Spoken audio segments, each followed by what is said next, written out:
Hola, muy buenas tardes. Muchísimas gracias por acompañarnos de nuevo en uno de estos diálogos de escritura ya a punto de terminar, porque los últimos los celebraremos en abril y después se verá la posibilidad de continuidades diversas o en otros lugares. Hoy estamos con dos personas, como pueden ver. Hoy me acompañan en el centro la autora de este maravilloso libro, Los nombres propios, publicado por la editorial Sexto Piso.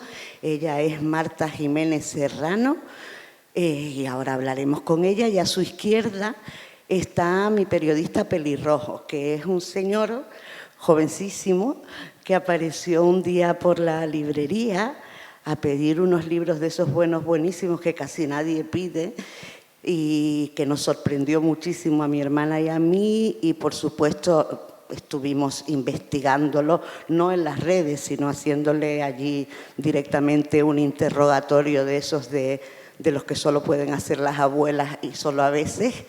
Y entonces pues descubrimos que él es Alfonso Marechal, que estudió Derecho, pero además Derecho con periodismo, esos dobles grados extraños, pero siempre, o cuanto menos singulares, y que tiene, entre otras cosas, con otros estudiantes que coincidieron con él en la carrera y con amigos y amigas, una revista digital, una revista de cultura que se llama Popper, y que es una revista que desde que nos lo dijo estamos siguiendo, que tiene artículos muy interesantes. Alfonso generalmente está de la parte de allá y hoy por fin se lanza a estar preguntando como periodista que es a la autora. De hecho, ya salió en Popper una entrevista que él le hizo y que esta mañana difundimos por las redes a Marta Jiménez. Y antes de empezar, siempre las gracias a la TEA, siempre la nombro en femenino en recuerdo de esa madera noble ignífuga que tanto y tan bien se usó en Canarias, y porque me parece más acogedora que este espacio, que sí que nos acoge en cualquier caso, y sobre todo a todo el personal trabajador, a todas las personas que trabajan en este espacio y que nos permiten ocuparlo, que nos soportan, que nos traen el agua, que son considerados y que esperan a veces más allá de su horario, cosa que intentamos que nunca ocurra, pero esperan con la sonrisa puesta. A los conserjes, a las conserjes, a los técnicos y técnicas, siempre de verdad mi más sincero agradecimiento. Y ya por último, una confesión. Hay una gran escritora española a la que yo quiero mucho, que se llama Marta Sanz, y a la que Alfonso también quiere mucho, que una vez en un curso de lectura, no de escritura, nos decía que hay distintos modos de leer, y uno de los modos que ella nombraba y que ponía en la pizarra era la lectura adolescente, que no tiene que ver con la edad que se tiene, sino con la manera en que una persona se mete dentro de una historia y es incapaz, en cierto modo, de verla críticamente porque se identifica tanto que se deja llevar por los vaivenes de la trama. Bueno, yo debo confesar que como leo muchísimo por obligación y también por pasión, intento siempre establecer una distancia, pero hay novelas que me vuelven a la adolescencia y en las que la lectura se me hace totalmente acrítica porque me recuerdan, me evocan tantas cosas que me meto ahí y no me interesa nada saber cómo son los tipos de párrafos ni qué persona está usando el autor o la autora. Y Los nombres propios ha sido una de esas novelas, una novela en la que me he vuelto a sentir niña y joven y que además yo creo que ya a mitad del primer capítulo perdí totalmente las ganas de hacer crítica y dije, yo lo que voy es a disfrutar, ¿no? A disfrutar con esta abuela, a disfrutar con esta nieta, a disfrutar con este huerto. En ese sentido, muchísimas gracias, Marta. Y bueno, ya Alfonso te preguntará profesionalmente y yo luego intentaré preguntar algo también. Muchas gracias. Bueno, pues sí, en primer lugar yo también agradecido de estar hoy aquí con vosotras dos y con todo el público que está atendiendo y esperando escuchar cosas muy interesantes que yo doy fe se van a dar y vas a decir, ¿no? Bueno, la verdad que retomo esa descripción que está dando Izaskun ahora mismo de la novela. De hecho, me tenía aquí apuntado que efectivamente es una novela que habla de un momento vital o que invita, ¿no?, a echar la vista atrás y mirar bueno, pues, aquellas cosas que se vivieron en tiempos un poco más remotos, aquellas cosas que quizá tampoco se vivieron, pero que siempre gusta pensar qué hubiera sucedido si, ¿no? Y bueno, y como dice Izaskun, ¿no?, de la lectura adolescente, si aquí hay, que yo creo que en cierto sentido lo hay y no lo hay, lectores adolescentes o lectores niños, ¿no?, leer cosas que tratan sobre la identidad, sobre crecer, sobre ir construyéndose uno mismo, que se pueden leer incluso por primera vez, ¿no? Hay una parte en la novela que de hecho tengo aquí muy bien marcada, en la que tú comentas, o Belaún Diafú, que es la voz narradora, comenta que, claro, cuando se tiene la libertad de responder cualquier cosa, ninguna pregunta sienta mal. Entonces, lo primero de todo, tú ya sabes que tienes la libertad para responder cualquier cosa, porque a nosotros nos has dado la libertad de preguntarte lo que queramos. Y bueno, justo mi primera cuestión quería tratar un poco por ahí, ¿no?, sobre qué preguntas te haces tú o qué preguntas crees que hay que hacerse a la hora de ponerse a escribir. Muchas gracias. Buenas tardes a todos. Muchas gracias por estar aquí, haber venido a escucharme, a escucharnos y a interesaros por los nombres propios. La verdad es que escribir un libro requiere bastante compromiso. Es un compromiso a largo plazo. Entonces, yo creo que cada escritor debe hacerse las preguntas que le obsesionan. Yo creo que es muy difícil embarcarse en un proyecto literario a medio gas.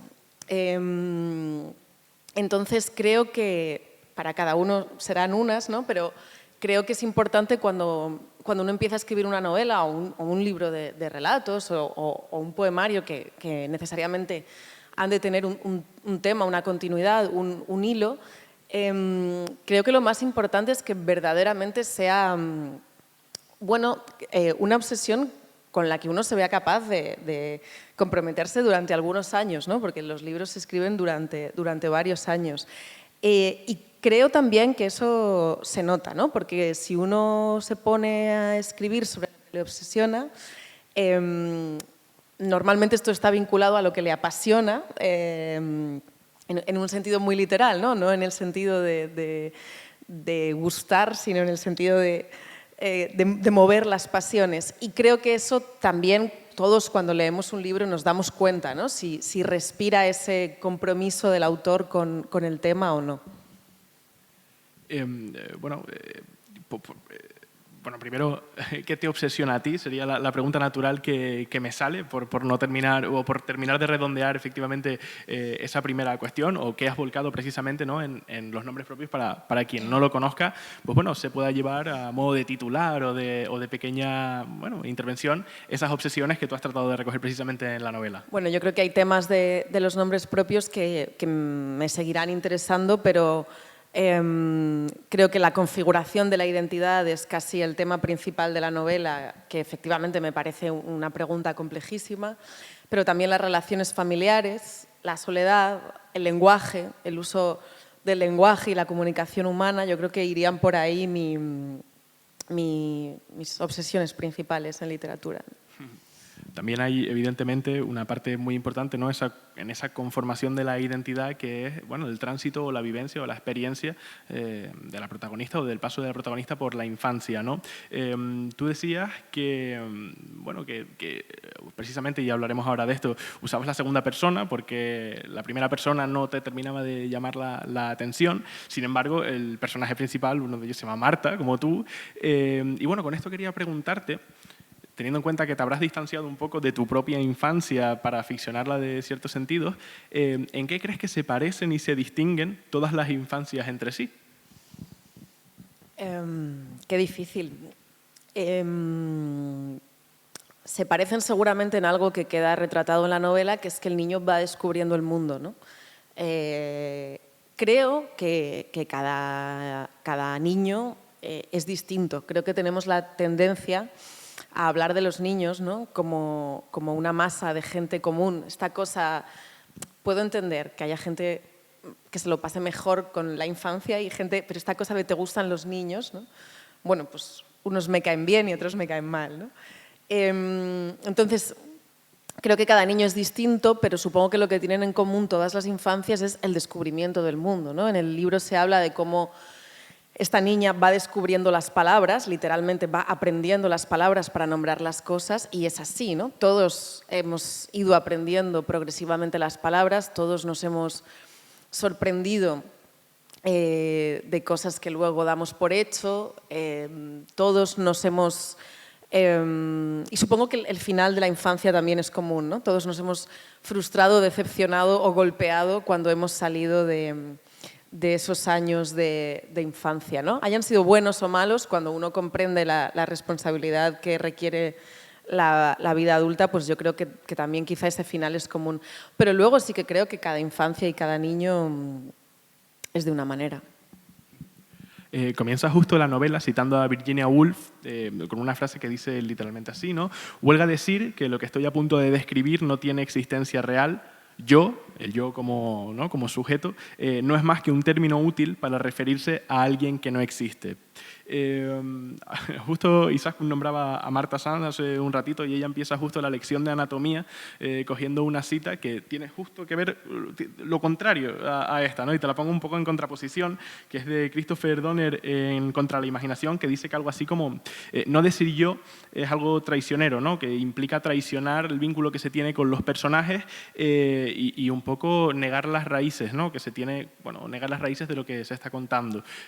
Puede ser en esta pugna entre el yo y la tercera persona, entre la primera persona y la tercera, puede ser una solución quizá el uso de la segunda persona, que es como está construida la mayor parte de tu novela? Creo que no.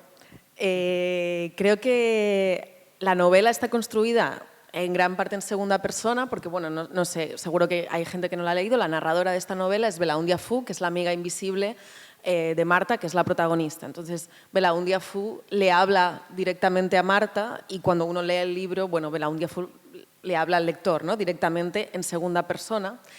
Pero hay un momento al final del libro en que esto cambia y la protagonista se adueña de su propia voz y pasa a hablar en primera persona, ¿no? Entonces, en realidad, ese sería el destino deseable, ¿no? A mí lo que me interesaba mucho de la cita de Virginia Woolf, bueno, me gustaba la ironía, ¿no?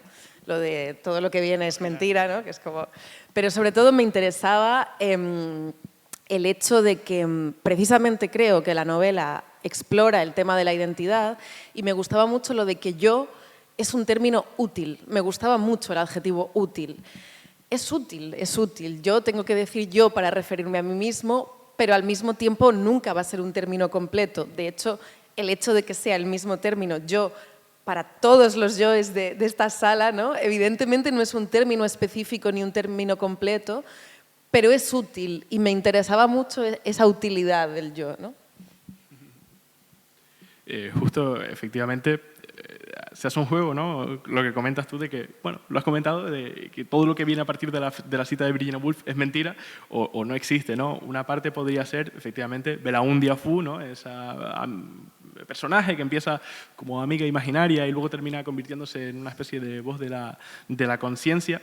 Y a mí me parece muy curioso, Belaúndia Fu es un personaje que de hecho habla y dice sobre sí misma a veces, ¿no? Que no tener cuerpo, ¿no? Como todos los seres imaginarios, tiene cosas buenas y no tener cuerpo tiene cosas malas. A mí me parece bastante divertido el juego que has hecho tú porque al final estás haciendo como una especie de metaimaginación, de estás imaginando a un ser imaginario mientras permites que el resto se lo imaginen. No sé cómo planteaste eso, no sé cómo se puede pensar en un amigo imaginario, bueno, de esta manera, que es tan universal, a la vez tan particular y que efectivamente es imposible ponerle cara.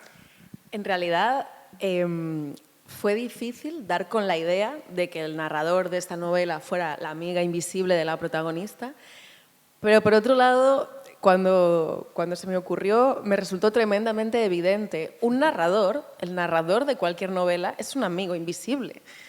Un amigo invisible es una voz que te habla. Cuando eres niña y tienes un amigo invisible, hay un momento de la novela, ¿no?, en que le dicen a Marta, ¿pero con quién hablas? Con Belaúndia Fu. ¿Pero cómo es Belaúndia Fu? Y ella dice con toda honestidad, pero yo no sé cómo es, porque no la veo, es invisible. Entonces, es solamente una voz. Y el narrador de cualquier novela es exactamente eso, solamente una voz, ¿no? Entonces, fue a la vez complicado y sencillo. Fue difícil que se me ocurriera la idea, dar con la solución. Belaundia Fu existía como personaje, pero no era la narradora del libro. Y bueno, por una serie de problemas que me planteaba la escritura del libro, de repente se me ocurrió esto, que fue difícil de sostener a la larga, porque claro, en la infancia efectivamente podemos tener una amiga invisible, pero era también difícil que el libro luego pasa de la infancia, entramos en la adolescencia y acabamos en la juventud, y fue muy difícil medirle la personalidad a Belaundia Fu cuando la protagonista se hace mayor, ¿no? Porque podía parecer muy fácilmente una esquizofrénica y no se trataba de eso, ¿no? Entonces, Belaundia Fu evoluciona a una especie de voz de la conciencia, de Pepito Grillo, de superyo, de lo que la protagonista cree que debería ser, del ideal que se supone que. Entonces, por un lado, fue complicado o tardé en dar con la idea, pero por otro lado, eso es exactamente un narrador, un amigo invisible. La Marta, en este caso la Marta, la primera Marta de todas, la que tiene 7 años, ¿no? De ella se dice que en la infancia se soporta todo menos lo anodino, ¿no? O la catástrofe o la fiesta, no valen medias tintas. Yo justo te quería preguntar por esto, porque claro, parece que la literatura también sea un poco así, ¿no? En la que se soporta todo menos lo anodino, pero sin embargo tú has demostrado que se puede hablar de la vida cotidiana en un tono de celebración. Entonces, bueno, quería lanzarte un poco... Bueno, hay literatura muy anodina también, ¿eh? Sí, a verla hayla, pero... Sí, en realidad creo que eso es común a todas las Martas del libro, ¿no? Es una imagen que se repite recurrentemente, lo de qué hay entre la euforia y la catástrofe, ¿no? Parece que las cosas solo pueden ir muy bien o muy mal. Y yo al principio pensaba que esto era pues, una característica de mi personaje, ¿no? Es un personaje intenso, radical, ¿no? Lo que hablábamos antes de o todo o nada. Pero me pregunto si no será algo también quizá un poco generacional, de esta generación a la que se superformó y se le prometió que todo iba a ir genial. Porque el otro día, en una entrevista que le leí a Rigoberta Bandini, a la cantante, decía que su generación, que es la mía, había confundido la euforia con la felicidad. Y dije, en realidad tiene que ver con lo que digo en los nombres propios, ¿no? Entonces, y ya me extiendo la reflexión y digo, bueno, quizá no sé si es generacional, pero sí contemporáneo, ¿no? Asociamos la felicidad a emociones fuertes todo el rato, no sé, a tirarnos en paracaídas, a una super fiesta, a unas super vacaciones. Nunca nos venden tranquilidad, de hecho la tranquilidad suena como aburrida y terrorífica, ¿no? Se nos venden cosas todo el rato que van a ser súper emocionantes, nos van a cambiar la vida y claro, esto es un problema contemporáneo porque evidentemente tenemos que poder transitar todas las emociones que hay entre la euforia y la catástrofe, que son muchas y son muy comunes y que además son necesarias. No podemos estar todo el rato arriba, ¿no? Porque morimos de ansiedad y de frustración también. Si me permites, Alfonso, por supuesto. yo me voy a ir para atrás. Para atrás me refiero, antes de esa voz narradora que debo decir que es un acierto extraordinario, te lo han alabado en todas las entrevistas y, bueno, y en la propia faja del libro, que es de esas cosas que todos los libreros y libreras odiamos, pero Elvira Lindo te lo pone. Es decir, la voz narradora es un acierto brutal porque como lectora te interpela y te ves y logra que tú estés viendo a la niña todo el tiempo, pero sin que te esté hablando directamente la niña, o sea, está maravilloso. Pero antes de encontrar la voz, tú te montaste la historia.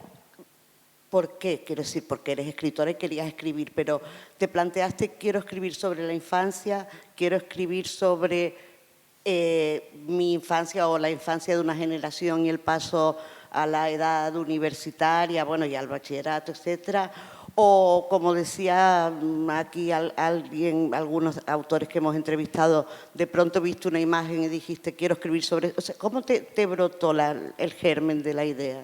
Pues el germen de la idea no brotó de Belaúnde Fu, no brotó de la niña, brotó de otro personaje muy importante del que aún no hemos hablado, que es la abuela de la protagonista, que recorre todo el libro en realidad.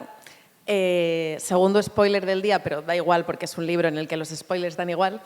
La abuela muere en la tercera parte de la novela y fue lo primero que escribí, partió de ahí, ¿no? Y la idea era también homenajear la vida de esas abuelas que parece que no han hecho nada, que se han dedicado a lo doméstico y que, bueno, lo han hecho todo, ¿no? Y entonces, de ahí nace los nombres propios, de ahí nace. Lo que pasa es que, por un lado, una no escribe de lo que quiere, sino de lo que puede, y por otro lado, me parecía que también era interesante poner a dialogar esa figura con el ahora, ¿no? De hecho, tenemos también a la madre, que es secundaria, pero tenemos 3 generaciones de mujeres ahí, y me parecía que la reflexión que yo pudiera hacer, que no se hubiera hecho, porque se ha hablado, claro, de esa generación, pasaba por lo relacional, ¿no? Por la relación que, de hecho, el libro, en realidad, podemos decir, hemos hablado de la configuración de la identidad, casi que trata de la relación entre esa abuela y esa nieta, que son 2 personas completamente distintas. La abuela es una persona analfabeta, que ha crecido en el mundo rural, tranquila, serena, razonable. Y la nieta es urbana, está súper formada, estudia comunicación audiovisual, que es algo que la abuela ni siquiera entiende muy bien qué es. Es ansiosa, entonces me interesaba esa relación y el libro nace en realidad del personaje de la abuela y luego va evolucionando a lo que es hoy. Ah, qué maravilla, ¿verdad, Alfonso? El personaje, no ya el personaje, el vínculo abuela-nieta que se refleja en este libro, yo de los escritos en español creo que es el que más conseguido que he leído. Y además que es muy universalizable, porque aunque efectivamente es generacional y se trata de una abuela analfabeta y de mundo rural y de un fosforito de niña maravillosa que está todo el día brincando y tirándose a la piscina desde el trampolín y haciendo siempre las cosas más arriesgadas y como tiene que ser en una niña, ¿no? Pero me parece que el vínculo, tal como lo narras, logra trascender las cuestiones concretas, es decir, que quienes hemos tenido el privilegio de compartir la infancia con abuelas, podemos llevarlo a una abuela muy culta, podemos llevarlo a una abuela neoyorquina, porque es esa cosa en la que los padres quedan en medio, pero realmente la comunicación que se establece entre la infancia y la vejez es una comunicación distinta. Y lo has hecho, bueno, cuando le explica los idiomas a la abuela, es muy divertido, y además es muy tierno y la abuela es una mujer que, como dice la nieta en un momento, sabe pocas palabras, pero las que sabe, las sabe de verdad. Porque el tema del lenguaje que contaba antes Marta lo lleva también muy bien y es como la niña va aprendiendo mucho vocabulario, además es muy empollona, muy inteligente, muy despierta, pero como la voz le va diciendo, sí, te sabes las palabras, pero en realidad no te las sabes hasta que no las vivas y no las digieras, no te las sabes. Entonces ella llega un momento que piensa eso de su abuela, se sabe muy poquitas palabras, pero las que se las sabe de verdad, ¿no? Es una cosa preciosa. Y luego tú tienes aquí también bastantes reflexiones sobre el tema de por qué se escribe, ¿no?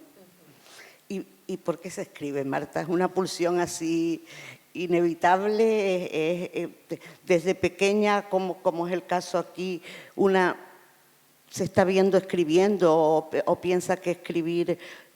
¿Es verdad que escribir es un buen ansiolítico? Porque yo lo recomendaría en ese caso.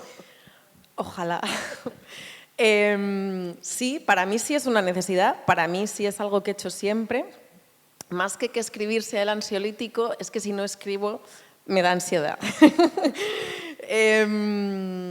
Y bueno, yo creo que escribir es una forma de ver el mundo y de enfrentarse a las cosas, entonces yo necesito escribir para entender determinadas cosas. Hay una reflexión en el libro, precisamente ahondando en esta conexión abuela-nieta, que dice, compara la escritura con la limpieza, ¿no? Dice, escribir y limpiar se parecen mucho, porque ambas consisten en sacar la mierda, pero luego además dice, y en esto yo verdaderamente lo pienso así, son tareas socialmente igual consideradas, ¿no? Dice, no son tareas remuneradas, a quien no lo hace le parece fácil, parece que se puede hacer en los ratitos libres.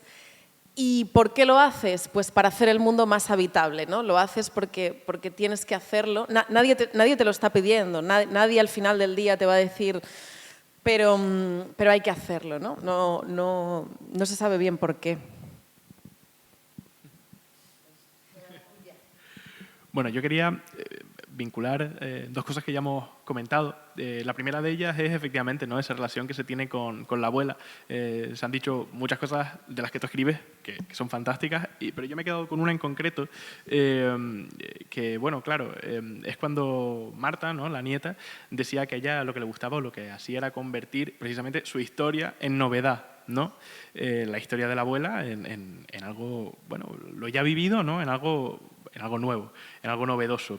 Y aquí también, hablando de estas reflexiones del acto de escribir y demás, se me viene a la mente, ¿no está ya todo dicho de cierta manera? Por ejemplo, me acuerdo de charlar con Lana Corujo y ella me decía, yo la literatura, el amor por la literatura, yo no lo he experimentado leyendo a los clásicos, que también, sino con las historias que me contaba mi abuela, ¿no?, con el ejemplo que me daba mi abuela. Juan de Beatriz el otro día también comentaba eso, que él empezaba, o que su primer acercamiento a escribir fue ver cómo su abuelo entretejía esparto.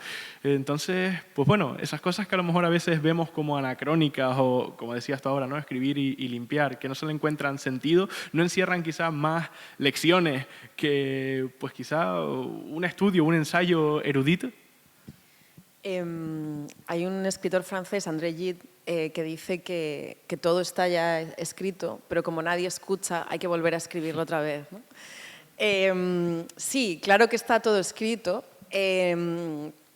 Lo que pasa es que somos progresivamente distintos, ¿no? Y hay cosas que funcionan siempre. De hecho, esta novela apela a temas muy universales, ¿no? La primera frustración, el primer desamor, la primera muerte cercana, pero al mismo tiempo la visión que tenemos del mundo cambia y se pueden contar las cosas de maneras distintas para que nos apelen a lugares distintos, ¿no? Si hablamos del tema, si hablamos de la historia, por supuesto, pero es que a mí, yo soy profesora de talleres literarios y a mí me cuentan muchas veces, ¿no?, los alumnos la idea que tienen de novela, y yo de verdad que la idea no me dice nada, me dice un poco, pero siempre es como, mándame una página, ¿no?, a ver desde dónde, porque creo que lo que importa más es desde dónde estamos mirando. Creo que una novela es una mirada del mundo. Entonces miramos siempre las mismas cosas, pero podemos mirarlas desde lugares distintos y ver otra perspectiva, ¿no? Eso está ahora súper de moda, ¿no?, lo de los puntos de vista, incluso en filosofía, ¿no? Daniela, la filosofía más seria está hablando ahora de la posibilidad de muchos puntos de vista. Y tú te sitúas, o sea, cuando ya encuentras la voz, te sitúas en el punto de vista de Belaundia como si fuera alguien, bueno, como si fuera la amiga imaginaria que fue y que está viendo todo lo que ocurre, pero además lee el interior de Marta y también conoce su futuro. Claro, Belaundia Fu es un narrador complicado, pero súper útil, porque me da todo lo de la tercera persona y todo lo de la primera. Belaundia Fu está dentro de la cabeza de la protagonista, pero además sabe todo lo que ha ocurrido, sabe todo lo que va a pasar y, en cierto sentido, es como si le hablase a Marta desde el futuro, ¿no? Como si le hablase a la protagonista desde el futuro. Hice un club de lectura en un instituto y los chavales que tenían como 16, 17 años me decían que les había tranquilizado, ¿no? Porque era como si una voz desde el futuro les dijera que todo iba a ir bien. Y esa era un poco la idea. Se supone que Marta está dialogando con el ideal de lo que ella debería ser o con esa voz futura que te dice que todo va a estar bien hasta que, bueno, en un momento dado del libro el diálogo deja de tener sentido. Ahora, yo me voy a ir un segundito al final, no al final propiamente de la novela, sino justo a lo que viene después, a los agradecimientos, porque ahí cuentas que las primeras notas las tomaste en 2011, luego las anotaciones y los esbozos sucedieron en los años siguientes, pero no fue hasta septiembre de 2018 cuando decidiste convertirlo en una novela. ¿Cómo se afronta la escritura de una novela, precisamente una novela como esta, que trata un poco sobre alcanzar la madurez, ¿no? Y esa madurez que implica cambios y evolución, mientras tú misma estás cambiando y evolucionando?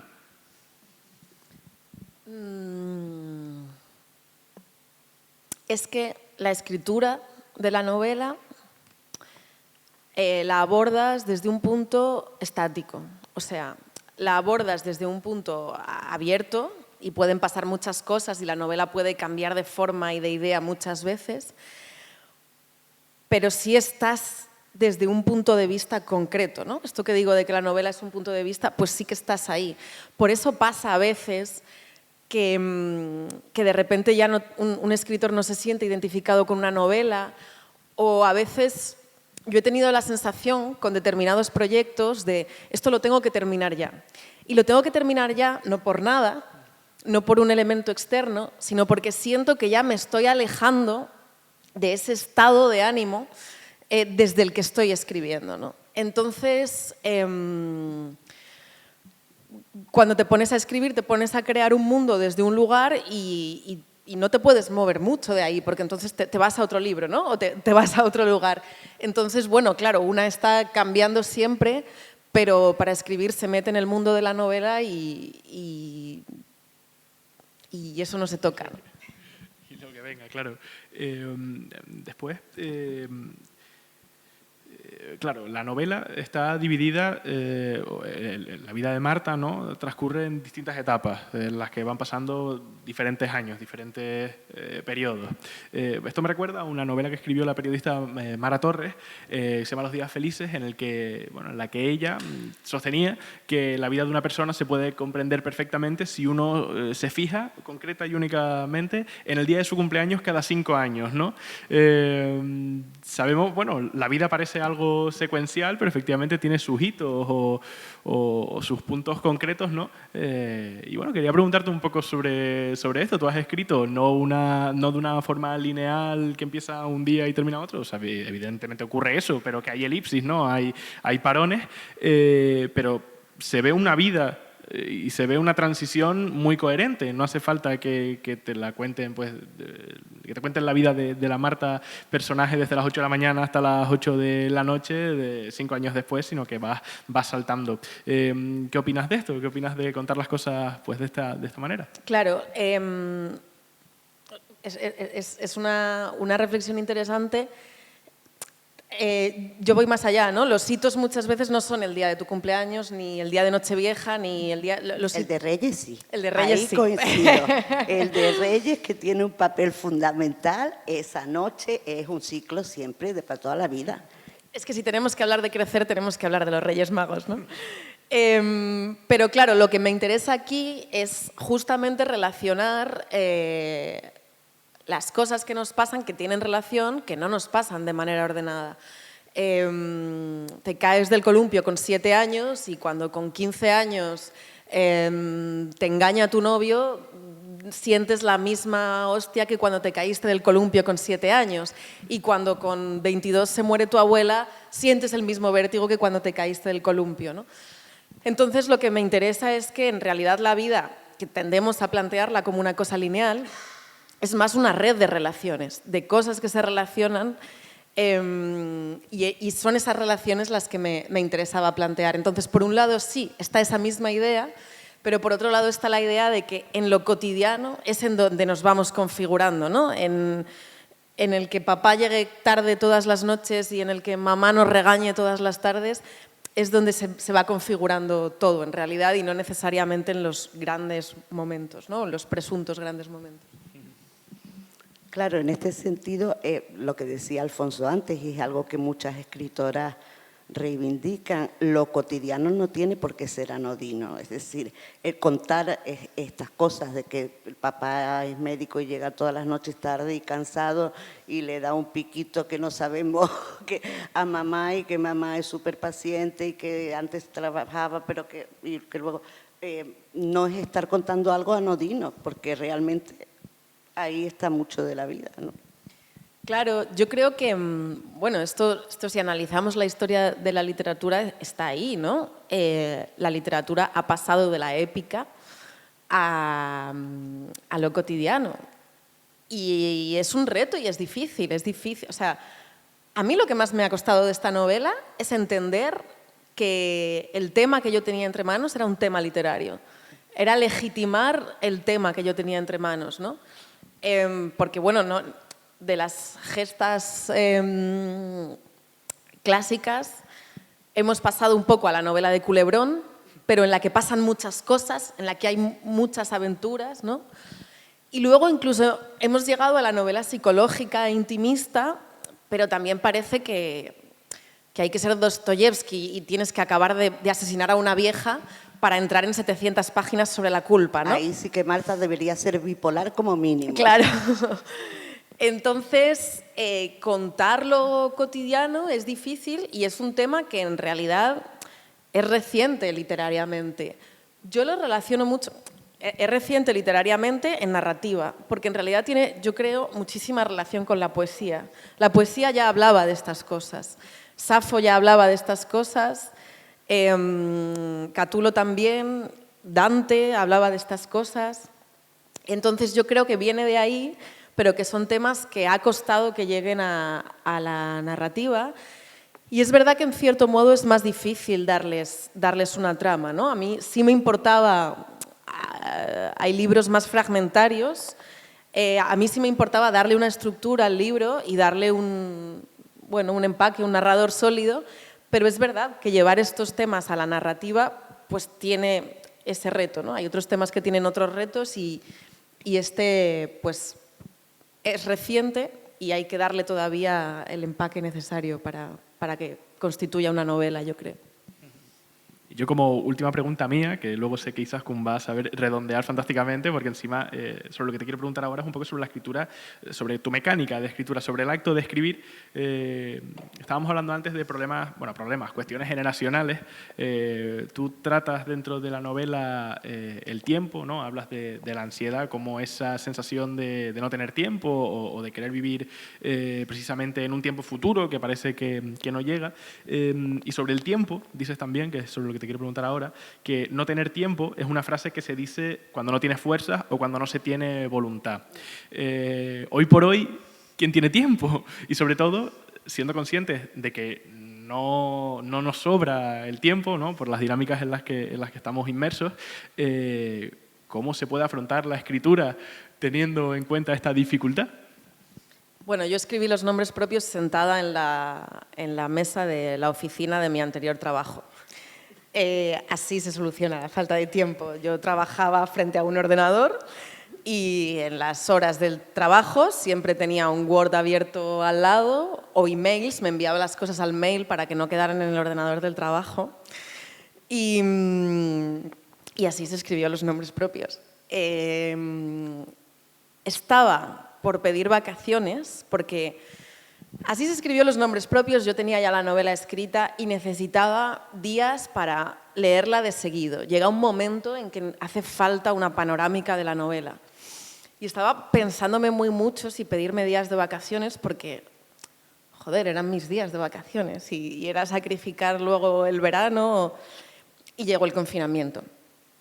Y me hicieron un ERTE y tuve mucho tiempo y pude acabar la novela, pude rematar el poemario que luego presenté a la Donais y que se publicó. Y lo cuento porque verdaderamente hace falta tiempo. Es necesario el tiempo para escribir. Cuando no se tiene, se saca de donde se puede, pero yo de repente tuve 2 meses libres y me acabé 2 libros, así como... Y eso que no eran meses fáciles y al principio estábamos todos muy desconcertados y muy agobiados y todo, pero hace falta tiempo y Y es lo que más necesitamos los escritores. Yo ahora he estado en una beca 2 meses en París, me han dado una residencia para estar allí, en la Ciudad Internacional de las Artes, y básicamente, bueno, hay actividades, he conocido a otros residentes, pero básicamente me ponían un estudio y me pagaban 2 meses para que yo escribiera, ¿no? Y mucha gente es como, pero ¿y te ibas y mi madre, pero ¿y te levantabas y te ponías a escribir? Y claro, sí, y por cierto he vuelto a casi terminar otro libro. O sea, hace falta tiempo, cuando no se tiene, se saca de donde se puede, pero, por un lado, con lo baratos que somos los escritores, que es lo único que necesitamos, no necesitamos cámaras de grabación súper caras, ni necesitamos... Pero es verdad, claro, que hace falta tiempo, es decir, dinero para escribir mejor y más a gusto, también digo, porque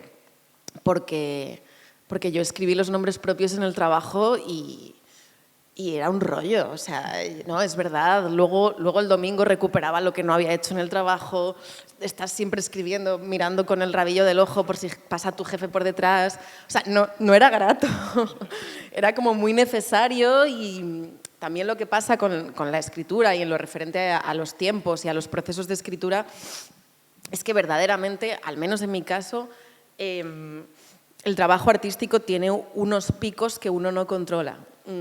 A mí me han preguntado muchas veces que si tengo una rutina. Bueno, yo lo intento, pero de repente una semana no escribo nada y de repente otra, que además es la que más compromisos tienes y la que más... De repente vas en el metro apuntando en el móvil, en notas del móvil, porque... Y esto es así y hay que abrazarlo cuando llega. Entonces, pues así fue la escritura de los nombres propios, pero no es que fuera grato, es mucho mejor ahora que he podido dejar el trabajo y que tengo más tiempo para escribir, es muchísimo mejor. Y ese era el trabajo de editora. Sí. Y yo que pensaba, ya hemos conocido a una editora de Turner, de como se diga, a ver si nos enchufa ahí. Pues nada, lo dejaste. Lo dejé, sí. No te echaron ni nada. No, me fui. Bueno, estábamos antes, y tú sigues preguntando, Alfonso, hablando de lo del lenguaje. Hay un fragmento en la página 78 que me gustaría leerles, que sigue hablando Belaundia, y es una reflexión. Ya Marta no es niña, ya es adolescente, ya está con el impresentable de Charlie, que mira que Belaundia se lo dijo, pero bueno. Y reflexiona Belaundia sobre el tema del lenguaje y dice: las palabras te las sabes ya todas: concupiscencia, ignominia, absolución, burguesía, metacrilato, sinestesia, amor. Lees y lees y ves películas y más películas y te sabes todas las palabras. Las sabes, pero no las sabes. Las sabes con la cabeza. En la moral católica, deseo de bienes terrenos y en especial apetito desordenado de placeres deshonestos. Y con el diccionario, afrenta pública, las memorizas, las apuntas en el cuadernito que llevas a todos lados y entonces crees que las sabes. En realidad no las digieres, te falta la deglución. Hasta los 20 años no vas a saber lo que es la autonomía, el macuto a la espalda y aquella habitación pequeña. Hasta los 22 no vas a saber lo que es la anestesia. La colonoscopia que te gustó, es súper divertida la anestesia. Hasta los 29 no vas a saber lo que es el agotamiento. Hola, me llamo Marta y llamaba para pedir cita. El psicólogo. El cansancio como la enfermedad. Los eludes. Una tos, unos mocos, un tirón, hasta que ya no puedes más. Tampoco vas a saber hasta dentro de un tiempo lo que es la libertad, la virginidad o la salud. Palabras que solo se entienden cuando se pierden. Bueno, me parece que haces un alegato literario fantástico aquí y en otras partes de la novela, porque generalmente está eso de lo que no se nombra no existe, pero tú también planteas la contra de se pueden nombrar cosas conociendo el significado del aprendiéndolas de memoria en un libro de texto, pero sin sin haberlas deglutido, sin haberlas digerido y por lo tanto sin que reflejen, sin que sean honestas. ¿Tú crees que la literatura debe ser honesta, que hay que escribir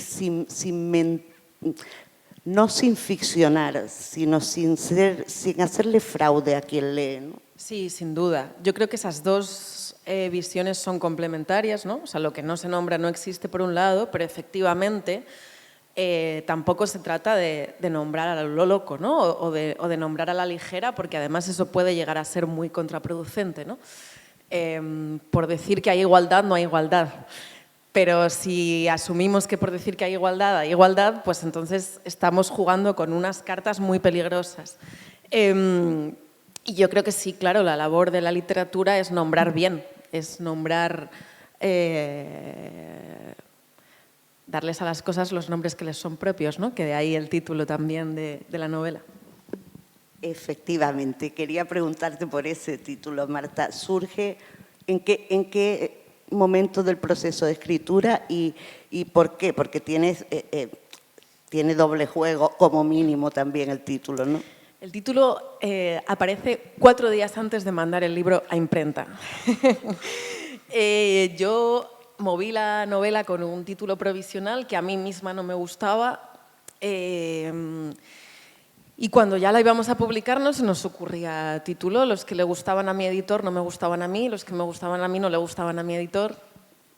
Y lo cierto es que a ninguno de los dos, porque los dos somos muy cabezotas, pero a ninguno de los dos, ninguno nos convencía tanto, ni de los nuestros propios, como para lucharlo hasta el fondo, ¿no? Y 4 días antes, literal, se me ocurrió, lo vi y le llamé y le dije, es este, ya está, se acabó la discusión. Y efectivamente tiene un doble sentido. Por un lado, al hilo de lo que venimos diciendo, ese sentido de nombrar las cosas correctamente, ¿no? De darles a las cosas los nombres que les son propios, pero también, durante toda la novela, los miembros de la familia no tienen nombre. Son mamá, papá, la abuela, el niño, Simba, la hermana, que tiene un mote, pero no se dice cómo se llama, ¿no? El primer nombre que conocemos es el de la abuela. Lo conocemos cuando la abuela muere. Inmediatamente después hay una escena importante en la novela, están en el tanatorio y la protagonista tiene que rellenar el formulario de defunción para la funeraria. Y se da cuenta de que no sabe nada de su abuela. No se sabe su dirección, no se sabe su DNI. Hay un montón de gente en el tanatorio que ella no conoce. Y entonces conocemos ahí el nombre y los apellidos de la abuela, ¿no? Al rellenar el formulario. Y esto va de la mano, ¿no? De esta reflexión de, en ese momento la protagonista se pregunta, ¿pero quién era esta mujer, además de mi abuela, ¿no? Entonces yo creo que crecer implica necesariamente entender que mamá no es solo mamá, que papá no es solo papá, que es una mujer independiente, un hombre independiente y que desde luego tu abuela no es solo tu abuela, ¿no? De hecho, llegaste bastante tarde a la vida de tu abuela. Ya le habían pasado casi todas las cosas que iban a configurar su vida, ¿no?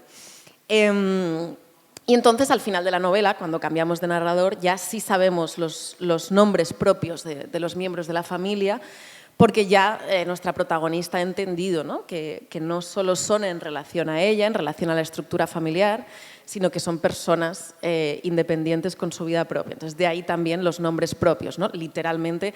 De hecho, la novela está dividida en 4 partes, 3 y media, podemos decir, y cada una tiene un nombre propio, ¿no? La primera es Belaundia Fu, la segunda es Charlie, que es, hemos hablado poco de Charlie para la guerra que da, es el novio de la adolescencia, la tercera es Anuncia, que es el nombre de esa abuela, y la cuarta es Marta. Sí, es verdad, hemos hablado poco de Charlie o de Carlos y del olor a baloncesto, a sudor de baloncesto, pero bueno, ya dijiste antes que la engaña, vamos, que la engaña además con su mejor amiga, pero es curioso porque cuando Belaundia le dice, no le reprocha a Marta, pero sí le dice a quien le tardará 3 relaciones más en darse cuenta de que Charlie realmente nunca la quiso, porque nunca tuvo en cuenta lo que quería ella, ¿no? Claro, ella tarda en darse cuenta, dice, en realidad tú no querías que te quisiera, tú querías que te rechazara, ¿no? Tú sabías que algo iba mal en esa relación, el problema es que él no tuvo la honestidad de rechazarte, ¿no? Y estuvo ahí. Y hay una cosa interesante, dice ella, que dice, no te preguntas, ¿le gustaré yo? Pero no te preguntas ni siquiera si a ti te gusta él, ¿no? Entonces yo creo que ahí también hay un recorrido por el que han pasado muchas mujeres, fundamentalmente. Tiene Tamara Tenenbaum un libro que me encanta, que se llama El fin del amor, en el que dice que los chicos en la adolescencia, en la infancia y la adolescencia, los chicos hablan de cosas y las chicas hablan de chicos, ¿no? Y esto pasa, nos han enseñado que lo importante son ellos. A ellos les han enseñado que lo importante es el fútbol. Entonces, a los 15 años ellos están hablando de videojuegos y del partido del domingo y ellas están hablando de ellos, ¿no? Y cuando una situación de partida no es recíproca, pues no tiene buen final. Sí, esa me parece súper interesante, se lo comentaba hoy a la gentita joven que tenía cerca por la mañana. Y tú antes has hablado, Marta, de que estuviste, bueno, habrás estado en varios institutos con esta novela, pero por la edad que dijiste, ¿incluso en la ESO o solo en los bachilleratos? He estado en los bachilleratos y en una ocasión en cuarto de la ESO también. Vale, te lo preguntaba porque sí, no es que no sea recomendable para el resto de las personas, digo que a mí personalmente me encantó y desde luego no estoy en edad de estar en ningún instituto, bueno, a punto de jubilarme como docente sí, pero por lo demás no habría otra manera, pero me parece una novela que puede ser particularmente útil en bachillerato porque no es un alegato feminista así con una chica súper lúcida, reivindicativa que desde el principio, no, es una narración de vida en la que sí que hay cosas que yo creo que pueden identificar también a esta generación, es decir, pero yo solo me preocupo de si tengo un pelo enquistado en la ingle y él se estará preocupando de si tiene pelos en el culo o no. Es gracioso porque yo creo que está bien y que es interesante mostrar esa vulnerabilidad. El otro día, en un club de lectura que hice, una señora mayor estaba súper indignada con que yo hubiera mostrado esta relación entre Marta y Charlie, porque las mujeres no tenemos que ser frágiles y porque ella es mucho mejor que él y no hay que mostrar esa relación de vulnerabilidad, ¿no?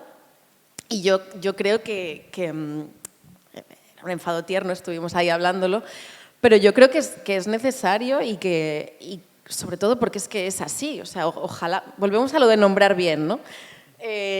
Ojalá no fuera así, pero claro que es así muchísimas veces y un poco lo que comentaba antes, es por algo, es que bueno, todavía hay, no sé, unas estructuras sociales, nos educan de manera distinta y yo creo que está bien y que justamente lo que hay que hacer con esa fragilidad y con esa vulnerabilidad es pensársela un poco, ¿no? Y saber colocarla y usarla y decidir a quién se la compartes, pero no ignorarla, ¿no? Porque, de hecho, me pasó, vinculado con esto, al final de la novela, la protagonista está enamorada.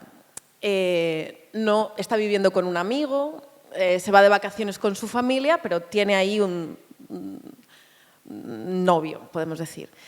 Y yo me planteé muchísimo que no estuviera enamorada al final de la novela. Pero yo pensaba que el contrapunto de Charlie no podía ser estoy soltera, soy súper autónoma, no me hace falta nadie, yo puedo con todo yo sola.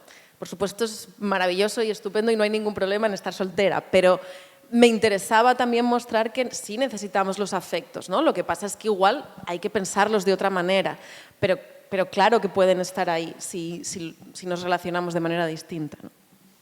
Sí, lo interesante es eso, cómo ella va cambiando y cuestionándose por qué en su momento no fue capaz de preguntarse a sí misma, pero a mí me gusta este tío, o porque lo único que se preguntaba era si ella le gustaba a él, ¿no? Y efectivamente ese acto de crecimiento y ese amor final, que no es para nada una romanticonada, sino algo que dejas entrever, me parece que estuvo muy bien. Y luego está el papel de las amistades, ¿no? Que es un papel fundamental en la novela, ¿no? Esa horizontalidad, en cierto modo, la forma en la que establece esa confianza entre los amigos y las amigas, ¿no? Sí, a mí me interesaba mucho mostrar esa pluralidad de los afectos, ¿no? Yo creo que los amigos son o pueden ser muy importantes. A veces no concordamos en todo con nuestra familia, a veces no, pero cambiamos de pareja, pero bueno, hay amigos que están ahí siempre, ¿no? De hecho, en un primer borrador, los amigos, yo no estaba contenta con cómo habían quedado los amigos. Me fue muy difícil escribir a los amigos porque es muy difícil crear la sensación de grupo, pero que no sean demasiados, pero bueno. Y de hecho, hubo gente que me propuso, ¿por qué no te cargas a los amigos, ¿no? O sea, si los quitamos y ya está, dejas a uno solo, tal. Y era como, no, para mí esto es muy importante que esté, ¿no? Lo pulí. Y de hecho me habían quedado tan bien que tuve que hacer que Charlie la engañara con una de sus mejores amigas, porque estaban demasiado idealizados los amigos, ¿no? Y era como, bueno, tampoco, ¿no? Hay buenos amigos y hay malos amigos. Entonces, metí eso, que por otro lado también creo que está bien, porque creo que es también una cosa que pasa con frecuencia en la juventud, ¿no? Que todo un grupo de amigos se trastoca porque hay un problema entre una pareja, ¿no? Y de repente los amigos ya... Pero efectivamente me interesaba mucho mostrarles como una de las patas principales, ¿no? Y sí, los y las que perviven después de esa que eliminas tú ahí de la novela, bueno, que no la eliminas, que incluso al final, bueno, aparece mencionada, que ha preguntado qué tal está después de la muerte de la abuela, etc. Pero vamos, que deja de ser parte del grupo de amigos. Pero el grupo que sí se mantiene, cuando ya se acercan a la edad adulta, a mí me parece que este párrafo que está en la página 175 es no una definición, sino una acción de amistad bellísima y muy cotidiana, que es cuando, bueno, ya ha muerto su abuela, se van directamente los tres amigos pues por ahí, porque son capaces de compartir espacios de todo, y entonces en este caso están reflexionando y dice, el sentido de la vida es pasarla, por eso hay que pasarlo bien, dice Eli, poniéndose el delantal repeinado como siempre, porque Eli, pese al diminutivo, es chico. Bueno, Martín te sirve una cerveza en un vaso pequeño, das un trago frío con los ojos cerrados, la dejas en la mesa. El sentido de la vida es el del gusto, dices tú. Eli sonríe. Martín bebe directamente de la lata e interviene. Este va a ser el rollo, estamos filosóficos hoy. A mí me va bien, ¿eh? Justamente venía en el metro leyéndome el Tractatus de Wittgenstein. Esos son tres amigos, es decir, uno dice el sentido de la vida es pasarlo bien, el sentido de la vida es el gusto después del buche de cerveza, y el otro dice, ¿qué nos pasa? Estamos filosóficos, tío. Pues bueno, yo bien. Y lo plasmas además pues muy bien, porque aunque no aparecen en todas las escenas, ni mucho menos, hacen junto con Marta el crecimiento, es decir, fueron niños, ahí casi no los vemos, pero sí los vemos ya en el instituto como primer grupete de mejores amigos.